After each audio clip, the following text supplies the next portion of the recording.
Hi ಮಕ್ಕಳೇ, ಎಲ್ರಿಗೂ ನಮಸ್ಕಾರ.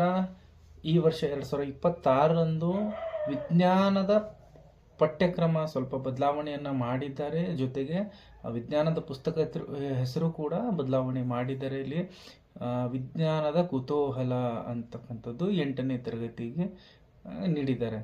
ಸೊ ಇಲ್ಲಿ ಅಧ್ಯಾಯ 1ರಲ್ಲಿ ನಾವು ವಿಶೇಷವಾಗಿ ಕಾಣುವುದೇನೆಂದರೆ ವಿಜ್ಞಾನದ ಜಗತ್ತು ಮತ್ತು ಸಂಶೋಧಕ.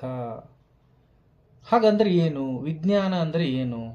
ವಿಜ್ಞಾನವು ಜ್ಞಾನಗಳ ಸಂಶೋಧನೆಯಾಗಿದೆ. ಈ ವಿಜ್ಞಾನ ಏನದಲ್ಲ, ಅದು ಜ್ಞಾನಗಳ ಸಮೂಹವಾಗಿದೆ.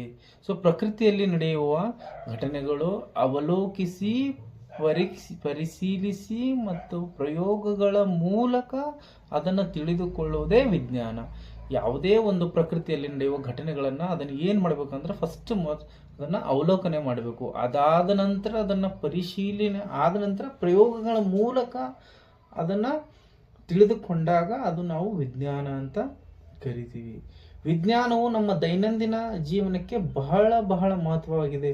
ಈ ವಿಜ್ಞಾನ ನಾವು ನಮ್ಮ ದೈನಂದಿನ ಜೀವನದಲ್ಲಿ ತುಂಬ ಮಹತ್ವದ ಪಾತ್ರವನ್ನು ವಹಿಸ್ತದೆ. ಸೊ ನೋಡಿ, ಉದಾಹರಣೆಗೆ ಯಾವ ರೀತಿ ಕುತೂಹಲ ನಮ್ಮಲ್ಲಿ ಮೂಡಿಸ್ತದಪ್ಪ ಅಂದ್ರೆ, ಮಳೆ ಹೇಗೆ ಬರ್ತದ, ಗಿಡಗಳು ಹೇಗೆ ಬೆಳಿತಾವ, ಓಕೆ, ಜೊತೆಗೆ ಬೆಳಕು ಎಲ್ಲಿಂದ ಬರ್ತದ, ಈ ರೀತಿ ನಮ್ಮ ತಲೆಯಲ್ಲಿ ಹೊಸ ಹೊಸ ಒಂದು ಆಲೋಚನೆ, ಒಂದು ಅವಲೋಕನೆ, ಒಂದು ಕುತೂಹಲ ನಮ್ಮಲ್ಲಿ ಮೂಡ್ತಾ ಸಾಗ್ತದ. ನೋಡ್ರಿ, ವಿಜ್ಞಾನದ ಅರ್ಥ ಏನು? ಈ ವಿಜ್ಞಾನ ಜಗತ್ತಿನ ಅರ್ಥ ಏನು ಅಂದ್ರೆ, ವಿಜ್ಞಾನ ಜಗತ್ತು ಎಂದರೆ ಅನ್ವೇಷಣೆ, ಹೊಸ ವಿಚಾರಗಳು, ಪ್ರಯೋಗಗಳು ಮತ್ತು ಆವಿಷ್ಕಾರಗಳ ಲೋಕ. ಇಲ್ಲಿ ಈ ವಿಜ್ಞಾನ ಜಗತ್ತಿನಲ್ಲಿ ನಾವು ಹೊಸ ವಿಚಾರಗಳ ಬಗ್ಗೆ ಅವಲೋಕನವನ್ನು ಮಾಡ್ತೀವಿ, ಜೊತೆಗೆ ಆವಿಷ್ಕಾರ ಕೂಡ ಮಾಡ್ತೀವಿ ಮತ್ತು ಹೊಸ ಹೊಸ ವಿಚಾರಗಳನ್ನು ತಿಳ್ಕೊತೀವಿ. ಸೊ ಇಲ್ಲಿ ಇದು ಮಾನವನ ಜೀವನವನ್ನು ಸುಗಮಗೊಳಿಸ್ತಕ್ಕಂತಹ ಒಂದು ಪಠ್ಯಕ್ರಮ ಇದು ವಿಜ್ಞಾನ. ಸೊ ಕೃಷಿ, ಆರೋಗ್ಯ, ಸಂಚಾರ, ಶಿಕ್ಷಣ ಮತ್ತು ತಂತ್ರಜ್ಞಾನ ಎಲ್ಲ ಕ್ಷೇತ್ರಗಳಲ್ಲಿ ವಿಜ್ಞಾನದ ಪಾತ್ರ ಬಹಳ ತುಂಬ ಮಹತ್ವದಾಗಿದೆ.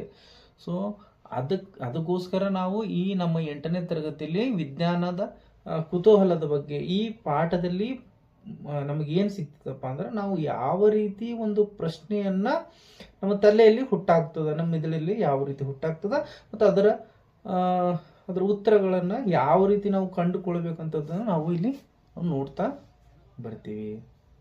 ಓಕೆ.